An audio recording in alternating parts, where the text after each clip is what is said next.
Hello friends, welcome to our channel Center for Sociology and welcome to our sociology classes where we have been discussing certain important issues related to sociology subject, dear friend. And as we have been discussing NCERT class 11 sociology book, dear friend, that is introducing sociology, और already हमने आपके साथ first जो chapter है उसका first part complete किया था.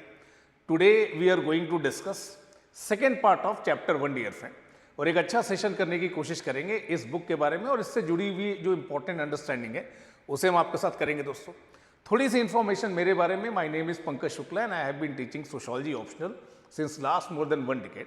और अगर आप सोशोलॉजी सब्जेक्ट के साथ यूपीएससी की प्रिपरेशन कर रहे हैं दोस्तों, तो अगर आपके कोई भी डाउट्स हैं, आपके कोई भी क्वेरीज हैं, तो आप मेरे साथ इन सोशल मीडिया प्लेटफॉर्म से जुड़ सकते हैं और मेरे साथ इन क्वेरीज को, डाउट्स को डिस्कस कर सकते हैं.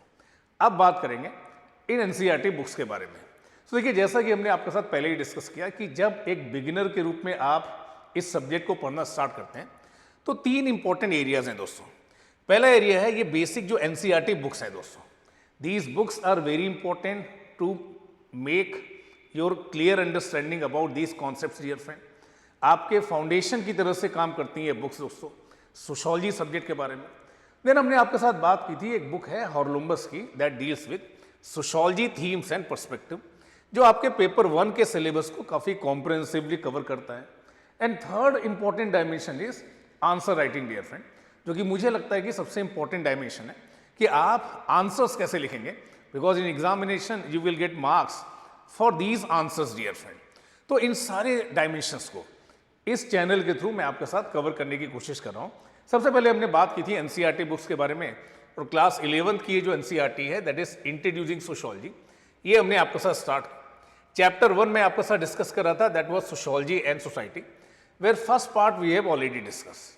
इन first part we try to understand that how individual is related to society, how, when and why sociology came into existence as a distinct discipline.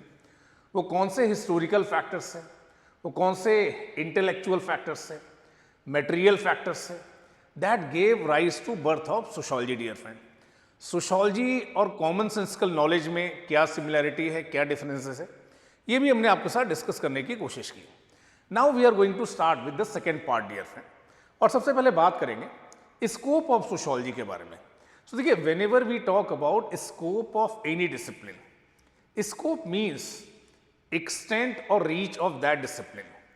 Extent, horizon or reach of that discipline means what exactly that discipline is going to talk about, what exactly that discipline is going to study. हमारे intellectual world का वो कौन सा area है, हमारी intellectual curiosity का वो कौन सा एरिया है, that this discipline is going to cover and that has not been yet discovered by any other discipline. तो जब भी आप स्कोप की बात करते हैं तो हर डिसिप्लिन की अपनी एक बाउंड्री होती है दोस्तों, हर इस डिसिप्लिन का अपना एक डोमेन होता है. तो सोशोलॉजी का भी एक डोमेन होना चाहिए. और कुछ स्कॉलर्स का ऐसा कहना था कि देखिए, अगर सोशोलॉजी को एज अ सब्जेक्ट डिग्निटी और रिस्पेक्ट एक्वायर करनी है तो सोशोलॉजी का भी एक क्लियर कट बाउंड्री होना चाहिए, स्कोप होना चाहिए.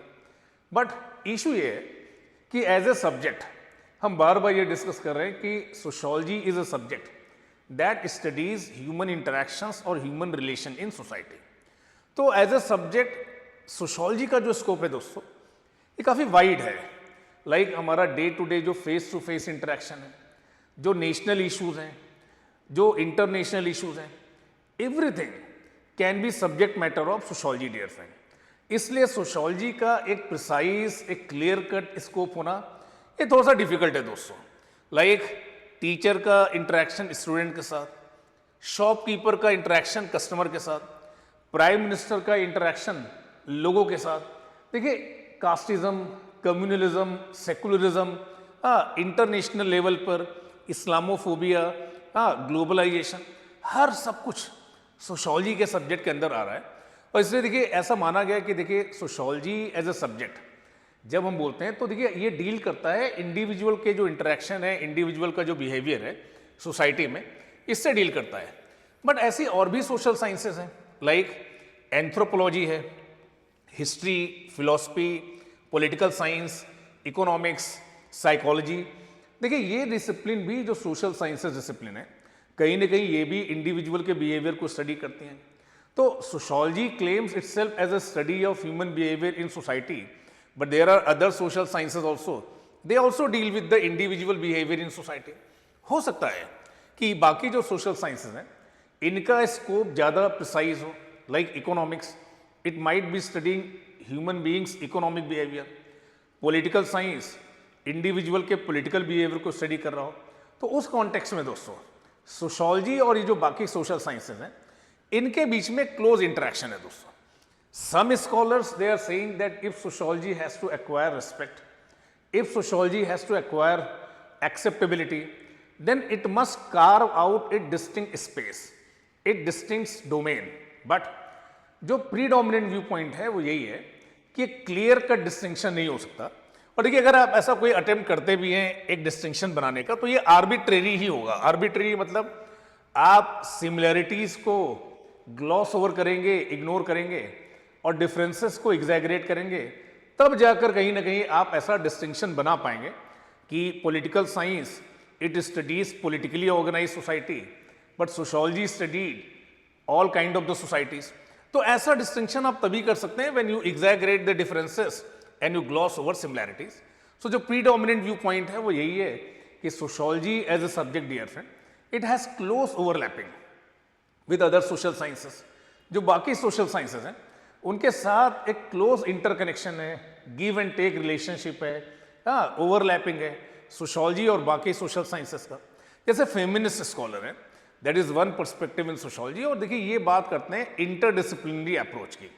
फॉर एग्जांपल जब हम बात करते हैं जेंडर रोल्स के बारे में, तो देखिए जेंडर रोल्स हम स्टडी करते हैं सोशोलॉजी में भी, इकोनॉमिक्स में भी। विमेन का जो इकोनॉमिक पार्टिसिपेशन है वो काफ़ी लेस है, पॉलिटिकल पार्टिसिपेशन भी काफ़ी लेस है। सोसाइटी में जो जेंडर रोल्स हैं, ठीक है, ये अनफेवरेबल हैं towards women. So here you need interdisciplinary approach. Crux ये है कि सोशोलॉजी का कोई क्लियर कट स्कोप डिफाइन कर पाना थोड़ा सा मुश्किल है दोस्तों, because sociology as a subject it has close overlapping, close exchange, close interconnection with other social sciences. अब अगर ऐसा है तो now let's try to understand the relationship between sociology and other social sciences. सबसे पहले इस बुक में बात की गई है सोशोलॉजी और इकोनॉमिक्स के बारे में दोस्तों। जब आप बात करते हैं इकोनॉमिक्स की as a subject dear friend, तो economics as a subject it deals with economic activities, that is production, distribution and consumption of goods and services dear friend. Society में ये जो गुड्स एंड सर्विसेज है इनका production, distribution, consumption कैसे हो रहा है, इनकी स्टडी करता है कौन? इकोनॉमिक्स। और देखिए इकोनॉमिक्स में हम बात करते हैं कुछ इकोनॉमिक प्रिंसिपल्स के बारे में, कॉन्सेप्ट्स के बारे में, price, demand, supply, inflation, budgeting, ये सारी चीज़ें हम स्टडी करते हैं कहाँ पर? इकोनॉमिक्स में। तो as a subject it basically has a very defined scope. Sociology actually studies economic activities of human beings. That is how scarce goods and services they are allocated, distributed in society. Society में जो ownership है उसका framework क्या है, जो essential resources हैं क्या वो इक्वली डिस्ट्रीब्यूटेड हैं या कुछ लोगों के हाथ में कॉन्सेंट्रेटेड है। हाँ, जो ह्यूमन बिहेवियर है उनके इकोनॉमिक बिहेवियर को लेकर कुछ प्रिसाइज लॉ के बारे में हम बात करते हैं कहाँ पर? इकोनॉमिक्स में। तो देखिए एज अ सब्जेक्ट इकोनॉमिक्स का जो स्कोप है काफ़ी डिफाइंड है, काफ़ी प्रिसाइज है। हाँ, यहाँ पर जो कॉन्सेप्ट्स हैं, यहाँ पर जो प्रिंसिपल हैं, यहाँ पर जो लॉज हैं, they are also very precise and defined. But sociology की जब आप बात करते हैं, sociology as a subject it studies individual behaviour in society. Sociology में हम बात करते हैं सोसाइटल नॉर्म्स के बारे में, सोसाइटल वैल्यूज़ के बारे में, सोशल बिहेवियर और प्रैक्टिसेस के बारे में। तो ये जो स्कोप है ये बहुत ही जनरल है दोस्तों सोशोलॉजी का। बट इकोनॉमिक्स का जो स्कोप है वो बहुत ही प्रिसाइज है, बहुत ही डिफाइंड है दोस्तों। यहाँ पर देखिए क्या बोल रहे हैं कि देखिए फिक्स टर्म्स हैं, डिफाइंड स्कोप है। बट कई बार आप देखेंगे, देखिए किसी भी देश की इकोनॉमिक पॉलिसी, आप कोई भी पॉलिसी बना रहे हैं, but if you are making that policy while not taking into consideration लोगों की जो वैल्यूज़ हैं, उनके जो नॉर्म्स हैं, उनका जो बिहेवियर पैटर्न है, उनकी जो कंजम्पशन हैबिट्स हैं, उनको अगर आप कंसीडर नहीं कर रहे हैं, तो such economic policies that are not taking into consideration societal values and norms such economic policies dear friend, they are not going to succeed dear friend. तो अगर आप इकोनॉमिक पॉलिसीज बना रहे हैं तो you should definitely take into consideration human beings, norms, values, customs, traditions, consumption pattern, then such policies are going to succeed. तो यहां पर देखिए बहुत अच्छा पैराग्राफ दिया गया है पीरे बर्दू का। ये बोल रहा है कि देखिए जो ट्रू इकोनॉमिक साइंस है ये केवल ये नहीं देखेगी कि सोसाइटी में किस कॉस्ट पर चीज़ों को प्रोड्यूस किया जा रहा है और कंज्यूम किया जा रहा है, पर ये भी देखेंगे कि देखिए सोसाइटी में जो क्राइम रेट है, सोसाइटी में जो सुसाइड्स हैं, सोसाइटी में जो ह्यूमन बिहेवियर है, उसको भी आप स्टडी करेंगे। उसके बेसिस पर ही आप इकोनॉमिक पॉलिसीज बना सकते हैं। फॉर एग्जाम्पल देखिए गोल्ड को लेकर देखिए इंडिया में जो मिडिल क्लास है उनकी कुछ सेंटिमेंटल वैल्यूज हैं। घर में कई बार देखिए अभी तो चीज़ें बहुत बदल गई हैं, अभी तो देखिए बहुत सारे लोग गोल्ड फाइनेंस ले रहे हैं, बट यहाँ पर देखिए घर में जो गोल्ड होता है उसको लेकर हमारे बहुत सारे सेंटिमेंट्स होते हैं। त्योहारों पर लोग गोल्ड खरीदते हैं, ठीक है, गोल्ड का एक्सचेंज होता है, क्योंकि कहीं ना कहीं ये आपके इमोशंस के साथ जुड़ा हुआ है, ठीक है। उसी तरह से एक टाइम पर मैक्स वेबर ने बताया कि कैसे जो प्रोटेस्टेंट इथिक्स से प्रोटेस्टेंटिज्म के कुछ ideas how they have contributed towards rise and growth of modern capitalism.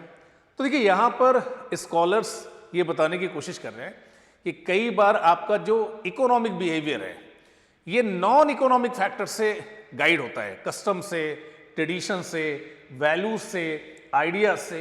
देखिए ये आपके इकोनॉमिक बिहेवियर को गाइड करते हैं, न कि हमेशा cost benefit analysis, supply and demand, इससे गाइड नहीं होता दोस्तों। तो सोना बहुत महंगा हो रहा है पर तो भी इंडियंस क्या कर रहे हैं, खरीद रहे हैं, क्योंकि उसके साथ उनके कुछ सेंटिमेंटल वैल्यूज हैं, इमोशनल वैल्यूज हैं दोस्तों, ये बात समझ पा रहे हैं। इसी तरह से इस बुक में बात की गई है relationship between sociology and political science के बारे में।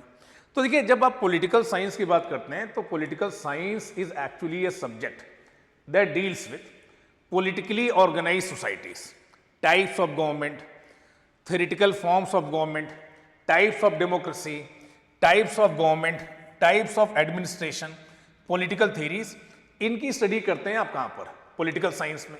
स्टेट क्या है, नेशन क्या है, डेमोक्रेसी क्या है, नेशनलिज्म क्या है, these things we try to understand in case of political science. So political science actually deals with power dynamics in society, कि कैसे पावर फॉर्मल ऑर्गेनाइजेशंस में डिस्ट्रीब्यूटेड है, पावर के अलग अलग इंस्टीट्यूशंस का क्या है। सोशियोलॉजी में भी आप पावर की स्टडी करते हैं, पर सोशियोलॉजी में दोस्तों आप सोशल डिस्ट्रीब्यूशन ऑफ पावर की बात करते हैं। किसकी बात करते हैं? सोशल डिस्ट्रीब्यूशन ऑफ पावर की, और कैसे जो पॉलिटिकल इंस्टीट्यूशंस हैं वो बाकी इंस्टीट्यूशंस से इंटरकनेक्टेड हैं। रिलीजियस इंस्टीट्यूशंस और पॉलिटिकल इंस्टीट्यूशंस कैसे इंटरकनेक्टेड हैं, economic institutions and political institutions कैसे इंटरकनेक्टेड हैं। सो पॉलिटिकल साइंस में जनरली आप डील करते हैं processes within government dear friend. Government के अंदर कौन कौन से प्रोसेसेस हैं, कौन कौन से ऑर्गन्स हैं, इनके बीच में पावर का डिस्ट्रीब्यूशन क्या है, लेजिस्लेचर, एग्जीक्यूटिव, जुडिशरी, कैसे ये एक दूसरे के साथ इंटरप्ले कर रहे हैं। बट जो एक्चुअल स्टडी है पॉलिटिकल बिहेवियर की, देखिए इंसान का जो पॉलिटिकल बिहेवियर है वो कई बार बहुत सारे सोशल फैक्टर से भी क्या होता है, गाइड होता है। क्यों ऐसा होता है कि सोसाइटी में जो पॉलिटिक्स होती है ये मेल डोमिनेटेड होती है। विमेन के बारे में ऐसा बोला जाता है कि politics is not their bastion. In context of India कई बार आप पाएंगे कि लोग बोलते हैं कि caste plays an important role in politics. So caste politics में बहुत इंपॉर्टेंट रोल प्ले करता है। वोट बैंक पॉलिटिक्स क्या होती है पॉलिटिकल पार्टीज की, क्यों पॉलिटिकल पार्टीज रीजनल आइडेंटिटीज पर, कास्ट आइडेंटिटीज पर बनाई जाती है। देखिए ये चीज़ें आप तभी समझ पाएंगे जब आप सोसाइटी और पॉलिटिक्स को क्लोजली इंटरकनेक्ट कर पढ़ें। और देखिए ऐसे ही एक ग्रेट स्कॉलर हैं मैक्स वेबर, जिन्होंने पॉलिटिकल सोशियोलॉजी की बात की है कि कैसे politics and society they are closely interconnected dear friend. कैसे सोसाइटी में एक सोशल डिस्ट्रीब्यूशन ऑफ पावर होता है और बहुत सारी सोशल आइडेंटिटीज़ हैं जो पॉलिटिकल प्रोसेस को इन्फ्लुएंस करती हैं। फॉर एग्जांपल अगर इंडिया की बात करें तो कास्ट एक ऐसी सोशल आइडेंटिटी है जो पॉलिटिक्स को इन्फ्लुएंस करती है। अब बात करते हैं सोशियोलॉजी और हिस्ट्री के बारे में। इस बुक में बोला जा रहा है दोस्तों कि देखिए history is actually study of what, past event. So chronological representation of past, that is known as history. Past politics, past society, past economy, इसकी स्टडी करते हैं हम किसमें, हिस्ट्री में दोस्तों। वही दूसरी तरफ जो सोशियोलॉजी है it basically deals with societies after industrialization, after modernization. So contemporary या करंट सोसाइटीज के स्टडी करते हैं आप कहाँ पर, सोशोलॉजी में. So history it studies concrete phenomena dear. कब ये वॉर हुई, कब ये बैटल हुई, कब ये डायनेस्टी आई, कब वो डायनेस्टी आई, particular events, important historical events की आप डिस्क्राइब करते हैं, डिटेल में स्टडी करते हैं. बट सोसाइटी में देखिए आप कुछ अब्स्ट्रैक्ट कॉन्सेप्ट को, जनरल कॉन्सेप्ट को, हाँ, इनको स्टडी करते हैं कहाँ पर, सोशोलॉजी में. तो सोशोलॉजी में जो अटेम्प्ट रहता है वो जनरलाइजेशन पर रहता है. History is about particular event. तो देखिए हर सोसाइटी की स्टडी हिस्ट्री अलग अलग हो सकती है. जैसे Indian history might be different, Pakistan history might be different. But sociology के जो कॉन्सेप्ट होंगे फैमिली का, मैरिज का, उसमें एक अटेम्प्ट होगा कि चीज़ों को जनरलाइज किया जाए. That might be true in context of India also, that might be true in of Pakistan also. तो हिस्ट्री में आप बात करते हैं डायनेस्टीज के बारे में, बैटल्स के बारे में, रूलर्स के बारे में. बट कई बार देखिए इन चीज़ों को इग्नोर कर दिया जाता है कहाँ पर, हिस्ट्री में. फैमिली का पैटर्न क्या था, मैरिज पैटर्न क्या था, लैंड डिस्ट्रीब्यूशन पैटर्न क्या था, जेंडर रिलेशंस क्या थे, इन्हें आप स्टडी करते हैं कहाँ पर, सोशोलॉजी में दोस्तों. But nowadays history is coming very close toward sociology. और एक बात होती है सोशल हिस्ट्री की, बहुत सारे इमिनेंट स्कॉलर्स हैं दोस्तों, रूमिला थापर, बिपिन चंद्रा, जिन्होंने सोशल हिस्ट्री की बात की, हाईलाइट किया लैंड रिफॉर्म्स को, लैंड डिस्ट्रीब्यूशंस को, वेमेन के इश्यूज को. ठीक है, तो यहाँ पर देखिए history is coming very close toward sociology. और एक ब्रांच आता है जिसको हम सोशल हिस्ट्री बोलते हैं दोस्तों. तो सोशोलॉजी के बारे में एक और बात बोली जाती है कि sociology is nomothetic and history is idiographic. ऐसा एक डिस्टिंक्शन रेडक्लिफ ब्राउन ने बताने की कोशिश की थी. बट आज की डेट में दोस्तों sociology is also becoming idiographic and history is also becoming nomothetic. ऐसा इस बात बुक में बोला गया है दोस्तों. अब बात करेंगे सोशोलॉजी का जो रिलेशन है किसके साथ, साइकोलॉजी के साथ. So when you study psychology, आप ह्यूमन बिहेवियर के बारे में, इंडिविजुअल बिहेवियर के बारे में स्टडी करते हैं. आपकी मेमोरी के बारे में, सोशलाइजेशन के बारे में, इंटेलिजेंस के बारे में, हाँ, मोटिवेशन के बारे में, इनकी स्टडी होती है कहाँ पर, साइकोलॉजी में. So these things we study in case of what, psychology dear friend, individual behaviour. So as per psychology every individual is special. Individual के जो चाइल्डहुड एक्सपीरियंसेस हैं, इंडिविजुअल की जो पर्सनालिटी है, फैक्टर्स इन्फ्लुएंसिंग इंडिविजुअल पर्सनालिटी, इन्हें आप study करते हैं कहाँ पर, साइकोलॉजी में. वहीं दूसरी तरफ सोशोलॉजी में भी आप इंडिविजुअल बिहेवियर की स्टडी करते हैं, but in context of society, society के कॉन्टेक्स्ट में इंडिविजुअल बिहेवियर की आप स्टडी करते हैं. There is a branch known as social psychology. और सोशल साइकोलॉजी को बोला जा रहा है दोस्तों, it is a bridge between sociology and psychology. तो सोशोलॉजी और साइकोलॉजी के बीच में एक ब्रिज का काम कर रहे हैं क्या, social psychology. That how individual behaves in A social group और इन ए सोशल कॉन्टेक्स्ट और विद अदर इंडिविजुअल. तो एज एन इंडिविजुअल आपका behaviour inside a room might be remarkably different, but when you interact with others that might be remarkably different. और एक बहुत ही landmark study है दोस्तों Emil डर्कीम साहब की, जब एमिल डर्कीम एक प्रोमिनेंट फ्रेंच सोशोलॉजिस्ट हैं, वो ये कह रहे हैं कि देखिए जो सुसाइड है ये एक साइकिक एक्ट नहीं है. Suicide is actually a social fact. There are certain social forces, there are certain suicidogenic current, ये कंपेल करती हैं इंडिविजुअल को सुसाइड करने के लिए. तो सोशल साइकोलॉजी एक साइकिक एक्ट को सोशोलॉजिकल फैक्टर्स के थ्रू, सोशोलॉजिकल फोर्सेस का क्या रोल है उसके थ्रू डर्कीम ने समझाने की कोशिश की दोस्तों कि ह्यूमन का जो बिहेवियर है, how it is organise in society dear friend as a result of social forces. यहां पर गर्थ एंड मिल्स का एक पैराग्राफ है दोस्तों, the study of social psychology is actually an interplay between individual character. देखिए आपका जो भी इंडिविजुअल कैरेक्टर है, आप बहुत ही मेंटली स्ट्रांग है, मेंटली वीक है, जो भी है, and social structure. Despite having strong individual character और वीक इंडिविजुअल कैरेक्टर, आप पाएंगे कि रूरल एरियाज में कम सुसाइड होते हैं, अर्बन एरियाज में ज़्यादा सुसाइड होते हैं. अर्बन एरियाज में इंडिया में कम सुसाइड होते हैं, हो सकता है वेस्टर्न कंट्रीज में ज़्यादा सुसाइड होते हों. तो कहीं ना कहीं जो सोशल स्ट्रक्चर है ये कुछ फोर्सेस जनरेट करता है जो आपकी पर्सनालिटी पर एक कॉम्पेलिंग फोर्स एग्जर्ट करते हैं, whether you should commit suicide और नॉट। तो इस इंटरप्ले के बारे में बात कर रहे हैं गर्थ एंड मिल। उसी तरह से यहां पर बात की जा रही दोस्तों सोशोलॉजी और सोशल एंथ्रोपोलॉजी के बारे में।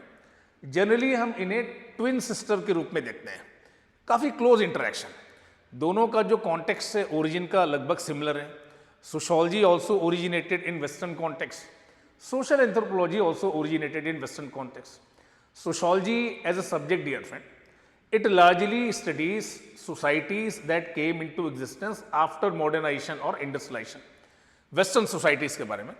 बट देखिए जो social anthropology है it studies all aspect of life, especially in non-western societies और simple societies, modern societies के बारे में नहीं, simple societies के बारे में। तो दोनों का देखिए जो ओरिजिन है वो एक्चुअली वेस्टर्न यूरोप ही है, बट जो सोशल एंथ्रोपोलॉजी है दोस्तों इसकी जो ग्रोथ हुई काफ़ी ज़्यादा हुई जब कॉलोनाइजेशन के थ्रू ये जो वेस्टर्न कॉलोनाइजर्स थे ये थर्ड वर्ल्ड कंट्रीज में, एशियन कंट्रीज में, अफ्रीकन कंट्रीज में, लैटिन अमेरिकन कंट्रीज में आए। तो इन सोसाइटीज़ को ये बोलते हुए कि नॉन सिविलाइज सोसाइटीज़ हैं, नॉन वेस्टर्न सोसाइटीज़ हैं, बारबेरिक सोसाइटीज़ हैं, इनको स्टडी करने के लिए इन सोशल एंथ्रोपोलॉजिस्ट को बुलाया गया और इन्होंने देखिए ये जो बेसिक प्रिमिटिव सोसाइटीज थी इनकी स्टडीज की दोस्तों। और ये जो सोशल एंथ्रोपोलॉजिस्ट है इन्होंने इम्फेसाइज किया फील्ड वर्क पर दोस्तों, पार्टिसिपेंट ऑब्जर्वेशन पर, मतलब लोगों के साथ मिलकर काम करना, उनके कल्चर को, उनकी प्रैक्टिसेस को समझना और उसके बेसिस पर अपनी एक्सप्लेनेशन देना, जिससे इनके जो कॉलोनियल मास्टर्स हैं उन्हें पॉलिसीज बनाने में, रूल्स एंड रेगुलेशन बनाने में हेल्प मिल सके। तो इस तरह से सोशल एंथ्रोपोलॉजी का इसको बढ़ा दोस्तों। सोशोलॉजी में दूसरी तरफ हम क्वांटिटेटिव मेथड यूज करते हैं, सर्वे मेथड, क्वेश्चनर मेथड, ये सब हम यूज करते हैं दोस्तों। तो ये एक डिस्टिंक्शन हो सकता है बिटवीन एंथ्रोपोलॉजी एंड सोशोलॉजी में। बट बहुत सारा जो डाटा कलेक्शन की टेक्निक है या जैसे स्ट्रक्चरल फंक्शनलिज्म की बात होती है, ये सोशोलॉजी ने बोरो किया है कहाँ से? एंथ्रोपोलॉजी से दोस्तों। और देखिए अब since we are living an era of globalisation, ऐसा डिस्टिंक्शन कर पाना कि ये सिंपल सोसाइटी है और ये कॉम्प्लेक्स सोसाइटी है थोड़ा सा मुश्किल है। बिकॉज जो अभी तक सिंपल सोसाइटीज थी as result of globalisation, now they are becoming western societies dear friend, now they are becoming complex societies. तो ये डिस्टिंक्शन कर पाना थोड़ा सा क्या है, मुश्किल है दोस्तों, अभी आप नहीं कर सकते। फॉर एग्जाम्पल अगर आप इंडिया को देखें तो ट्रेडिशनली इंडिया एक ट्रेडिशनल सोसाइटीज है, dominated by customs, traditions, traditional norms and values. But as a result of globalisation India में आपको एक मिक्स कल्चर मिलेगा। कुछ एरियाज हाईली मॉडर्नाइज हैं, कुछ एरिया में अभी भी बहुत ट्रेडिशनल लोग रहते हैं दोस्तों। बड़े बड़े मेट्रोपॉलिटन सिटीज़ हैं, प्लस बहुत सारे विलेज भी हैं दोस्तों। तो विलेज और सिटी को एग्जिस्ट कर रहे हैं, कास्ट और ट्राइब को एग्जिस्ट कर रहे हैं, क्लास और कम्युनिटी को एग्जिस्ट कर रहे हैं।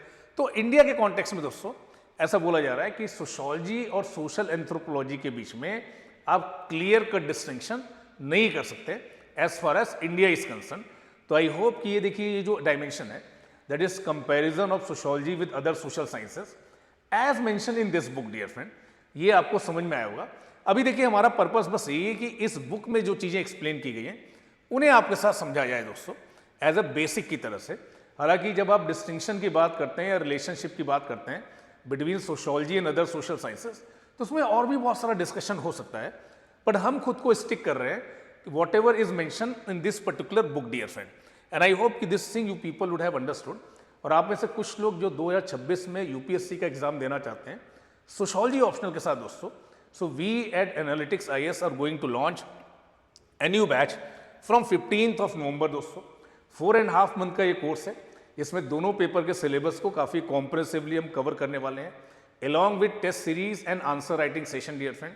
1-to-1 individual mentorship will be part of this course. और इसको लेकर अगर कोई भी डाउट है तो नीचे दिए हुए नंबर पर आप कॉल कर सकते हैं और अपनी क्वेरीज को रिजॉल्व कर सकते हैं। Thank you to all for joining me and for staying with me dear friends, thank you.